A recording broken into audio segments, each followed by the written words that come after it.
Hi hello friends, welcome back to the channel. ಇವತ್ತಿನ recipe ಬಂದು ಬಿಸ್ಕೆಟಿಂದ ಮಾಡುವಂತಹ ಕೇಕು. ಇದನ್ನು ಹೇಗೆ ಮಾಡೋದು ಅಂತ ನೋಡೋಣ ಬನ್ನಿ. ಮೊದಲಿಗೆ ನಾನು ಬಾನ್ ಬಿಸ್ಕೆಟನ್ನು ತೊಗೊಂಡಿದ್ದೀನಿ. ಸೊ ಇದನ್ನು ನಾನು ಕ್ರೀಮ್ನ ಎಕ್ಸ್ಟ್ರಾಕ್ಟ್ ಮಾಡ್ಕೊತಾ ಇದ್ದೀನಿ. ಎಲ್ಲ ಬಿಸ್ಕೆಟ್ನಲ್ಲಿರುವ ಕ್ರೀಮ್ಗಳನ್ನು ನಾನು ತಗೊಳ್ತಾ ಇದ್ದೀನಿ. ಈ ರೀತಿಯಾಗಿ ಎಲ್ಲ ಬಿಸ್ಕೆಟ್ನ ತೊಗೊಂಡಿದ್ದೀನಿ ಕ್ರೀಮ್ಗಳನ್ನ. ಈಗ ನೋಡಿ, ಬಿಸ್ಕೆಟ್ ಏನಿದೆ ಅದನ್ನು ನಾನು ಮಿಕ್ಸಿನಲ್ಲಿ ಹಾಕ್ಕೊಳ್ತಾ ಇದ್ದೀನಿ. ಇದನ್ನು ಫೈನ್ ಪೌಡರ್ನ ಮಾಡ್ಕೊಂಬರೋಣ. ಮಾಡಿಟ್ಕೊಂಡಿರೋಂತಹ ಪೌಡರ್ನ, ಬಿಸ್ಕೆಟ್ ಪೌಡರ್ನ ನಾನೊಂದು ಬೌಲ್ಗೆ ಟ್ರಾನ್ಸ್ಫರ್ ಮಾಡ್ಕೊತಾ ಇದ್ದೀನಿ. ಈಗ ಕಾಯಿಸಿ ಹಾರಿಸಿಟ್ಟಿರೋಂತಹ ಹಾಲನ್ನು ಸ್ವಲ್ಪನೇ ಹಾಕ್ಕೊಂಡು ಗಂಟು ಇಲ್ದೇ ಬೀಟ್ ಮಾಡ್ಕೊಳ್ಳೋಣ. ಅದರಲ್ಲಿ ಒಂದು ಚೂರು ಗಂಟೆ ಇರಬಾರ್ದು. ಆ ರೀತಿಯಾಗಿ ನೀವು ಚೆನ್ನಾಗಿ ಬೀಟ್ ಮಾಡಬೇಕಾಗುತ್ತೆ.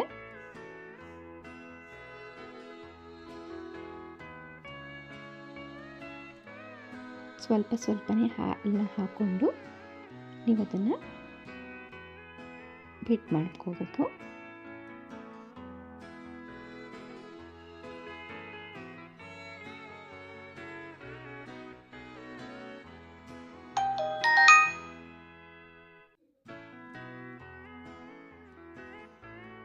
ನೋಡಿ, ಈ ಕನ್ಸಿಸ್ಟೆನ್ಸಿ ಬರಬೇಕು.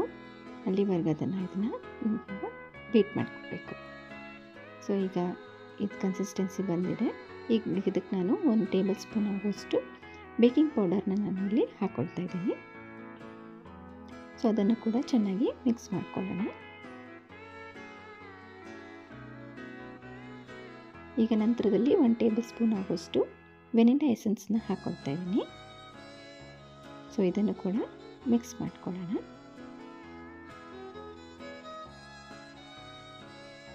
ಈಗ ನೋಡಿ, ಕೇಕ್ ಮಾಡೋದಕ್ಕೆ ಬ್ಯಾಟರು ರೆಡಿಯಾಗಿದೆ.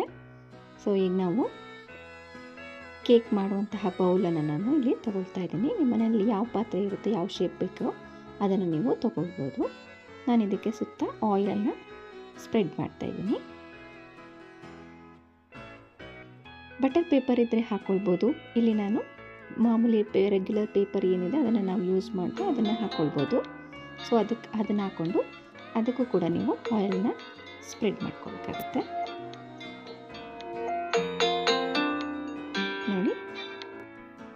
ನೋಡಿ, ಈಗ ನಾವು ಮಾಡಿಟ್ಕೊಂಥ ಬ್ಯಾಟರ್ನ ಇದಕ್ಕೆ ಟ್ರಾನ್ಸ್ಫರ್ ಮಾಡೋಣ.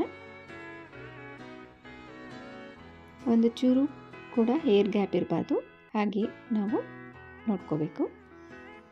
ಇಲ್ಲಿ ನಾನು ಮೊದಲನೇ 10 ನಿಮಿಷಗಳ ಮುಂಚೆನೇ ಪ್ಯಾನನ್ನು ಬಿಸಿ ಮಾಡೋಕ್ಕೆ ಇಟ್ಟಿದ್ದೆ. ಸೊ ಈಗ ನಾನು ಅದರೊಳಗಡೆ ಇಡ್ತಾ ಇದ್ದೀನಿ. ಇದನ್ನು ನಾವು 20 ಮಿನಿಟ್ಸ್ ಆಗುವಷ್ಟು ಬೇಯಿಸೋಣ. ಈಗ ನಾವು ಕ್ರೀಮನ್ನು ತೆಗೆದಿಟ್ಕೊಂಡಿದ್ವಲ್ಲ, ಸೊ ಇದಕ್ಕೆ ಒಂದು ಸ್ವಲ್ಪ ಹಾಲನ್ನು ಹಾಕ್ಕೊಂಡು ಇದನ್ನು ಕ್ರೀಮಿ ಟೆಕ್ಸ್ಚರಲ್ಲಿ ನಾವು ಇದನ್ನು ರೆಡಿ ಮಾಡ್ಕೊಳ್ಳೋಣ.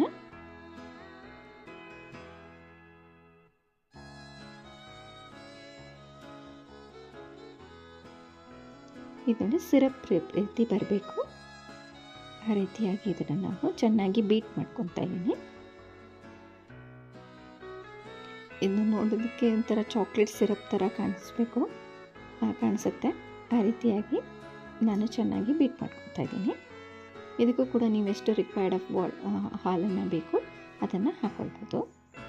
ಈಗ ಇದು ರೆಡಿಯಾಗಿದೆ. ಸೊ ಈಗ ನಾನು ಇಲ್ಲಿ 20 ಮಿನಿಟ್ಸ್ ಆಗಿದೆ, ಕೇಕು ಬೆಂದಿದೆ. ಈಗ ಟೂತ್ ಪಿಕ್ ಇಟ್ಕೊಂಡು ನೋಡ್ತಾ ಇದ್ದೀನಿ. ನೋಡಿ, ಈಗ ಏನೂ ಅಂಟಿಲ್ಲ. ಸೊ ಇದಾಗಿದೆ. ಆರಿದ ನಂತರ ಈಗ ನಾನು ಸುತ್ತ ಓಪನ್ ಮಾಡಿಕೊಂಡು ಪ್ಲೇಟಿಗೆ ಟ್ರಾನ್ಸ್ಫರ್ ಮಾಡ್ಕೊಳ್ತಾ ಇದ್ದೀನಿ. ಸೊ ನೋಡಿ, ಆ ಪೇಪರ್ನ ತೆಗೆದ್ರೆ ಈಸಿಯಾಗಿ ಓಪನ್ ಆಗುತ್ತೆ. ಸೊ ಈಗ ನಾವು ಮಾಡಿಟ್ಕೊಂಡಂತಹ ಕ್ರೀಮ್ನಲ್ಲಿ ಮಾಡಿಟ್ಕೊಂತಹ ಸಿರಪ್ ಏನಿದೆ ಅದನ್ನು ನಾವು ಸುತ್ತ ಹಾಕ್ಕೊಳ್ಳೋಣ. ಓನ್ಲಿ ಫಾರ್ ಡೆಕೋರೇಷನ್ಗೆ. ನೀವು ಇದನ್ನು ಸ್ಕಿಪ್ ಮಾಡಿಕೊಂಡು ಹಾಗೆ ತಿಂತೀನಿ ಅಂದ್ರೂ ಕೂಡ ಇಟ್ಕೊಂಡು ತಿನ್ಕೋಬೋದು.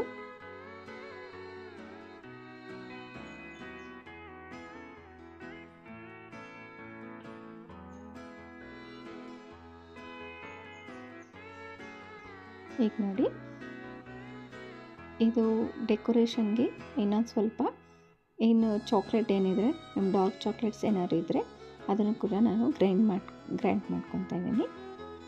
ಸೊ ಜಸ್ಟ್ ಫಾರ್ ಡೆಕೋರೇಷನ್, ಇದು ಆಪ್ಷನಲ್ಲು, ನೀವು ಹಾಕ್ಕೊಳ್ಬೋದು.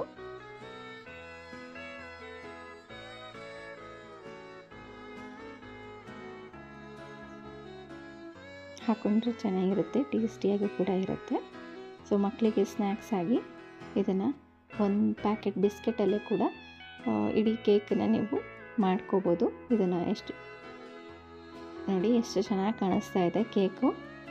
ಸೊ ಅಂಗಡಿನಲ್ಲೇ ಮಾಡಿರೋ ಥರನೇ ತುಂಬಾ ಚೆನ್ನಾಗಿ ಕಾಣಿಸ್ತಾ ಇದೆ. ಸೊ ನೀವು ಕೂಡ ಮನೆಯಲ್ಲಿ ಟ್ರೈ ಮಾಡಿ ನಿಮ್ಮ ಅನಿಸಿಕೆ ಅಭಿಪ್ರಾಯವನ್ನು ಕಮೆಂಟ್ಸ್ ಮೂಲಕ ತಿಳಿಸ್ಕೊಡಿ. ಈ ವಿಡಿಯೋ ಇಷ್ಟ ಆದಲ್ಲಿ ಲೈಕ್ ಮಾಡಿ, ಶೇರ್ ಮಾಡಿ ಮತ್ತು ಚಾನಲ್ನ ಸಬ್ಸ್ಕ್ರೈಬ್ ಮಾಡಿ. Thank you all.